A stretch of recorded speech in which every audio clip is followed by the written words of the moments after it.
കല്ലിങ്ങലിൻ്റെ ലേഖനമാണ് ഞാൻ വായിക്കുന്നത്. ജനാധിപത്യം ഉൾക്കൊള്ളാത്ത ജനപ്രതിനിധികൾ എന്നാണ് ഹെഡ്ലൈൻ. കണ്ണൂർ അഡീഷണൽ ജില്ലാ മജിസ്ട്രേറ്റ് ശ്രീ നവീൻ ബാബുവിൻ്റെ ആത്മഹത്യ സമൂഹ മനസാക്ഷിയെ വല്ലാതെ വേദനിപ്പിച്ചു. സർവീസ് ജീവിതത്തിലുടനീളം അഴിമതിക്കെതിരെ പ്രവർത്തിക്കുകയും സംശുദ്ധമായ ഒരു ജീവിതം കാത്തുസൂക്ഷിച്ച ഉദ്യോഗസ്ഥനാണ് ശ്രീ നവീൻ ബാബു. ഇടതുപക്ഷ സർവീസ് സംഘടനാ പ്രവർത്തകൻ എന്ന നിലയിലും ജീവനക്കാരുടെ ഇടയിൽ അദ്ദേഹം സർവസമ്മതനായിരുന്നു. കീഴുദ്യോഗസ്ഥരോട് സമഭാവനയോടെ ഇടപഴകുന്നതിനും അവരിൽ ഒരാളായി പ്രവർത്തിക്കുന്നതിനും കഴിയും.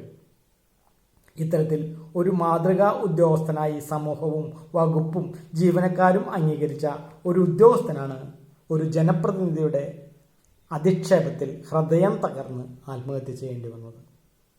സർക്കാർ ഓഫീസുകളിലെ ദൈനംദിന പ്രവർത്തനങ്ങളിൽ പൊതുപ്രവർത്തകരുടെ ഇടപെടൽ ജനാധിപത്യ സമൂഹത്തിൽ ഒഴിവാക്കാനാകാത്തതാണെങ്കിലും അത് ഒരു ഉദ്യോഗസ്ഥന്റെ ജീവനെടുക്കാൻ പാകത്തിൽ ഭീകരാവസ്ഥയിലെത്തിയിരിക്കുന്നു എന്നത് ഗൗരവതരമാണ്. സർക്കാർ ഉദ്യോഗസ്ഥനെതിരെ പൊതുസമൂഹത്തിന് മുൻപിൽ ഇടിച്ചു താഴ്ത്തി അതിൻ്റെ ചിത്രങ്ങളെടുത്ത് ഗീർവാണം അടിച്ചാൽ ജനപ്രീതി വർദ്ധിപ്പിക്കാമെന്നാണ് ചില രാഷ്ട്രീയ പ്രവർത്തകരുടെ ധാരണ. കുറച്ചുനാളായി ഇതിൻ്റെ തീവ്രത ഏറിയിട്ടുമുണ്ട്. ചാനൽ സംഘത്തിൻ്റെ അകമ്പടിയോടെ മുൻകൂട്ടി തയ്യാറാക്കിയ പദ്ധതി അനുസരിച്ച് ADMന്റെ യാത്രയപ്പ് ചടങ്ങിലെത്തിയ കണ്ണൂർ ജില്ലാ പഞ്ചായത്ത് പ്രസിഡന്റ് PP ദിവ്യ ഇതിൻ്റെ ഏറ്റവും വലിയ ഉദാഹരണമാണ്. ക്ഷണിക്കപ്പെടാതെ ചടങ്ങിലെത്തിയ അവർ അവിടെ നടത്തിയ പ്രസംഗം ശ്രീ നവീൻ ബാബുവിൻ്റെ മരണവാറണ്ടാവുകയായിരുന്നു. വളരെ ആസൂത്രിതമായിരുന്നു ശ്രീമതി PP ദിവ്യയുടെ നടപടി. അന്നേ ദിവസം രാവിലെ കണ്ണൂർ കളക്ടറേറ്റിൽ മറ്റൊരു ഔദ്യോഗിക യോഗത്തിനെത്തിയ ജില്ലാ പഞ്ചായത്ത് പ്രസിഡന്റ് ജില്ലാ കളക്ടറിൽ നിന്നും ADMന്റെ യാത്രയപ്പ് വിവരം അറിയുകയായിരുന്നു എന്ന് വേണം കരുതാൻ. ശ്രീ പ്രശാന്ത് എന്ന കക്ഷി സമർപ്പിച്ച പെട്രോൾ പമ്പിന്റെ അപേക്ഷയിൽ നിരാക്ഷേപപത്രം നൽകുന്നതുമായി ബന്ധപ്പെട്ട് ശ്രീ നവീൻ ബാബു പണം കൈപ്പറ്റി എന്നാണ് ശ്രീമതി ദിവ്യയുടെ ആരോപണം. ഇത്തരമൊരു പരാതി വന്നാൽ ഉത്തരവാദിത്തപ്പെട്ട ജനപ്രതിനിധി എന്ന നിലയിൽ പ്രശ്നം ADMന്റെ മേലധികാരിയായ ജില്ലാ കളക്ടറെ അറിയിക്കുകയും എന്താണ് സംഭവിച്ചതെന്ന് അന്വേഷിച്ച് അറിയുകയുമായിരുന്നു അവരുടെ കടമ. അന്നേ ദിവസം രാവിലെ കളക്ടറേറ്റിലെത്തിയ ഇവർ ഇക്കാര്യം ജില്ലാ കളക്ടറെ അറിയിച്ചിട്ടുണ്ടോ എന്ന് വ്യക്തമല്ല. അറിയിച്ചിരുന്നുവെങ്കിൽ കളക്ടർ എന്തുകൊണ്ട് ആ വിഷയത്തിൽ ഉടൻ തന്നെ ADMനെ വിളിച്ച് അന്വേഷിക്കുകയും തുടർ നടപടി സ്വീകരിക്കുകയും ചെയ്തില്ല? മറിച്ച് ശ്രീമതി ദിവ്യ ഇക്കാര്യം പൂർണ്ണമായും മറച്ചുവെച്ച് ADMന്റെ യാത്രയപ്പ് യോഗത്തിൽ എത്തി ഒരു നാടകീയത സൃഷ്ടിക്കണമെന്ന ആഗ്രഹത്താൽ പ്ലാൻ ചെയ്തതാണോ അവരുടെ പ്രവൃത്തി എന്നതെല്ലാം ഇഴകീറി പരിശോധിക്കേണ്ടതുണ്ട്. ADMന്റെ യാത്രയപ്പ് യോഗം നടക്കുന്ന സമയം ചോദിച്ചറിഞ്ഞ് കഴിയാറായപ്പോൾ നാടകീയമായി ഒരു ഓൺലൈൻ ചാനൽ സംഘത്തോടൊപ്പം രംഗപ്രവേശനം ചെയ്ത് അധിക്ഷേപകരമായി പ്രസംഗിച്ച് സ്വന്തം ഉദ്യോഗസ്ഥരുടെ മുന്നിൽ വെച്ച് അപമാനിക്കുകയായിരുന്നു അവർ. തൻ്റെ സർവീസ് ജീവിതത്തിൽ ഇതുവരെ ഉണ്ടാക്കാത്ത അഭിമാനം കേട്ട ശ്രീ നവീൻ ബാബുവിന് ഉണ്ടായ മനോവിഷമം നമുക്ക് ഊഹിക്കാവുന്നതേ ഉള്ളൂ. ഇവിടെ ഉന്നതമായ ഒരു അധികാര കേന്ദ്രത്തിലിരുന്ന പൊതുപ്രവർത്തക എന്ന നിലയിൽ ശ്രീമതി ദിവ്യ സാമാന്യമായി സൂക്ഷിക്കേണ്ട മര്യാദ കാണിച്ചില്ല എന്നു മാത്രമല്ല, സ്വയം ഗുരുതരമായ ഒരു കുറ്റം ചെയ്യുകയും ചെയ്തു. കൈക്കൂലി നൽകി ഒരു ആനുകൂല്യം കൈപ്പറ്റി എന്ന് തെളിഞ്ഞാൽ അഴിമതി നിരോധന നിയമത്തിന്റെ സെക്ഷൻ 8 പ്രകാരം ആദ്യത്തെ കുറ്റക്കാരൻ കൈക്കൂലി നൽകിയ വ്യക്തിയാണ്. ഇവിടെ ഉത്തരവാദിത്തപ്പെട്ട ഒരു ജനപ്രതിനിധി മാത്രമല്ല, അതിലുപരി ജില്ലാ പഞ്ചായത്ത് പ്രസിഡന്റ് എന്ന നിലയിൽ തന്റെ കർത്തവ്യം നിറവേറ്റി നിയമപരമായ നടപടി സ്വീകരിക്കാത്തത് നിയമവിരുദ്ധമായ സംഗതിയാണ്. പ്രശാന്തൻ കൈക്കൂലി നൽകി എന്നറിഞ്ഞാൽ ആദ്യം ചെയ്യേണ്ടത് വിജിലൻസ് ആൻഡ് ആന്റി കറപ്ഷൻ ബ്യൂറോയെ അറിയിക്കുകയാണ്. ഭരണഘടനയോടും നിയമവ്യവസ്ഥയോടെയും കൂടുതൽ ഉത്തരവാദിത്തം കാണിക്കേണ്ട ജനപ്രതിനിധി എന്ന നിലയിൽ ഗുരുതരമായ കുറ്റമാണ് ബോധ്യമാവുന്നു.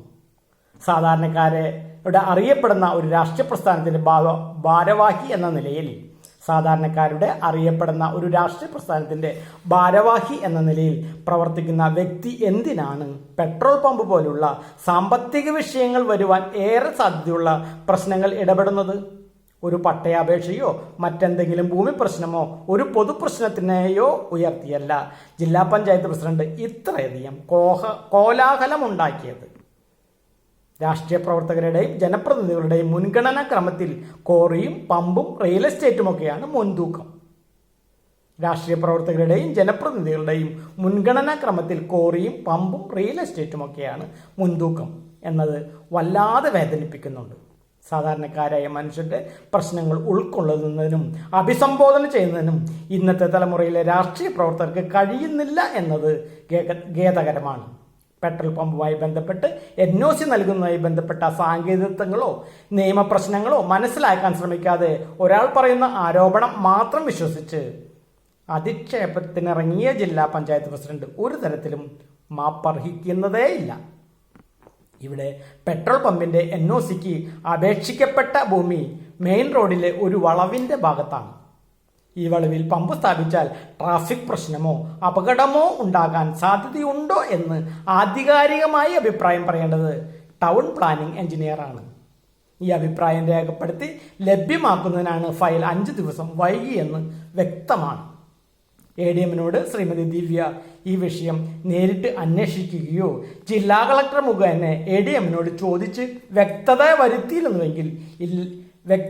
വരുത്തിയിരുന്നുവെങ്കിൽ ഈ തെറ്റിദ്ധാരണ ഒഴിവാക്കാമായിരുന്നു.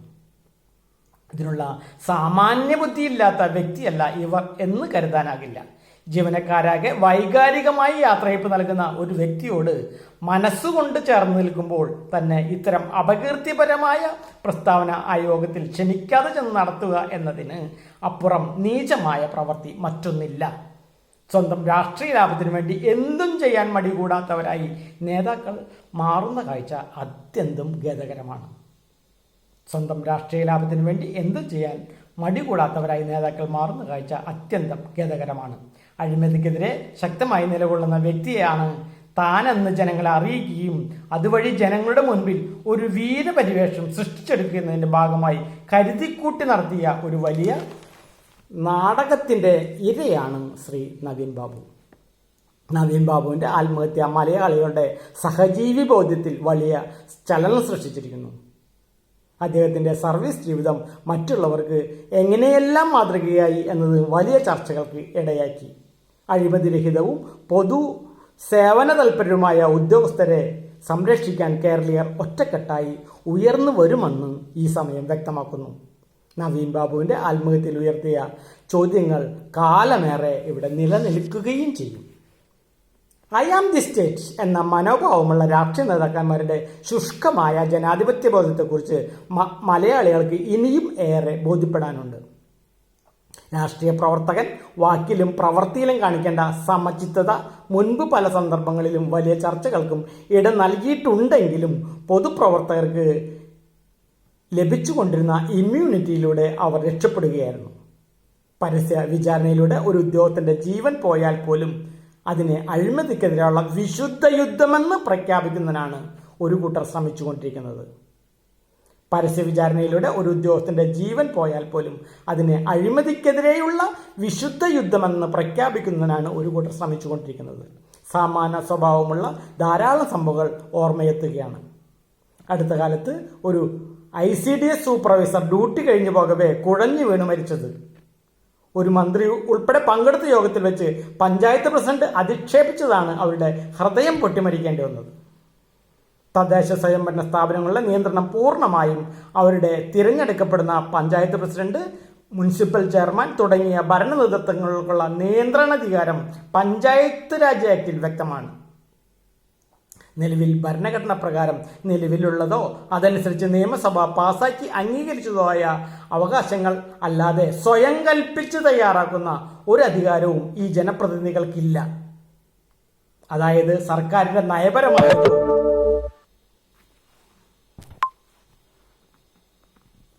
നയപരമായതോ നിയമപരമായതോ അല്ല, സ്വതന്ത്രമായ വ്യത്യസ്തമായതോ ആയ അഭിപ്രായം സ്വരൂപിക്കുന്നതിനോ നടപ്പിലാക്കുന്നതിനോ തദ്ദേശ സ്വയംഭരണ സ്ഥാപനങ്ങൾക്ക് അവകാശമില്ല.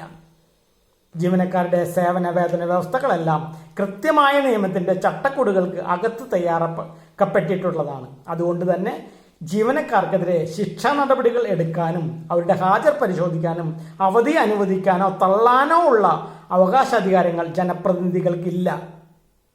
ഇന്ന് പല തദ്ദേശ സ്വയംഭരണ ഓഫീസിലും ജീവനക്കാരുടെ അവകാശങ്ങൾ വരെ പഞ്ചായത്ത് ഭരണസമിതി നിയന്ത്രിക്കുന്ന നിലയിലേക്ക് ത്രിതല ഭരണ സംവിധാനം മാറിയിരിക്കുകയാണ്.